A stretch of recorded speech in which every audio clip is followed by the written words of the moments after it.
Hi everyone, my name is Tyler Bisbee with Cal State San Bernardino, and this is going to be our CTE courses, Career and Technical Studies 519. Today I'll be talking to you about HIPAA, which is our Health Insurance Portability and Accountability Act. I spent roughly 14 years in emergency medicine, 10 of those years in emergency room, and we dealt with HIPAA a lot within the emergency room. And basically it's going to be a privacy act that's been put in place so that people can protect themselves and to protect their families. And basically what it's doing is it's protecting critical data like addresses, phone numbers, social security cards, and it'll be protecting their data like their treatment, the diagnosis. And what it does is it limits who can handle their information. So basically the doctor that's taking care of them and their primary care person, that would be their RN or their technician, their EMT, their paramedic. Other than that, that information can't be disclosed to anybody else. And it's important to know that even to other family members, such as I'm married, if I have a diagnosis, maybe of a brain tumor, and I don't want my wife to know about it, then I'm not going to let my wife know about it, and the healthcare system cannot let her know either. So we're going to be having our data protected, and so it's important that we understand what HIPAA is when we're going into the field. There's a lot of training that takes place each and every year within the different emergency management systems or healthcare systems so that they know that people are not having breaches in the HIPAA Act.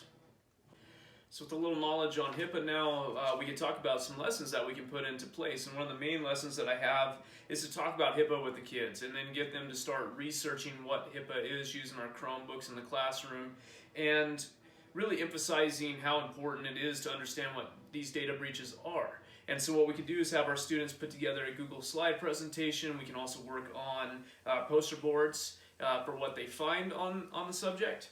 And then the objective always is to make sure that they know exactly what HIPAA stands for, what it's going to do for them, how important it is to understand, because these security threats can lead to some serious consequences if people are caught within these HIPAA violations. These consequences could be things like jail time for the person who's involved. There's hefty fines for the hospital involved. There's also hefty fines and also civil type litigation that can take place against the person who's committing these HIPAA crimes.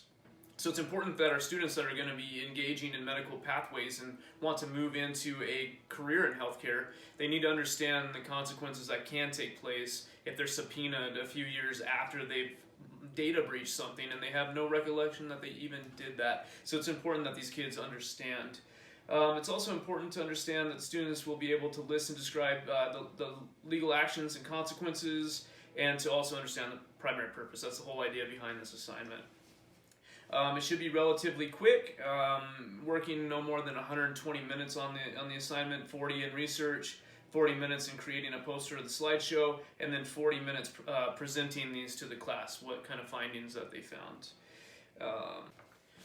So again, we've talked about how important it is to understand what HIPAA is, what kind of actions can take place when we data breach. And it's also important that when we do this assignment, we're doing it in small groups, and that these small groups are able to work together and communicate, because it's always important that we implement soft skills in with these kids and work on communication and professionalism, and of course watching their language while they're working, make sure that they're using their time wisely.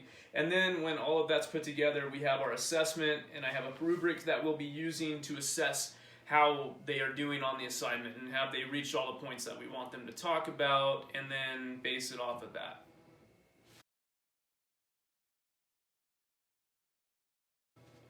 So I just want to say thank you for watching my video, and I hope that this has been helpful. Again, if there's any questions or concerns, please reach out to me. My goal is to build myself up and make sure that the information that I'm giving is relevant and that I'm presenting it in a way that anybody can take in and learn from it. So thank you very much.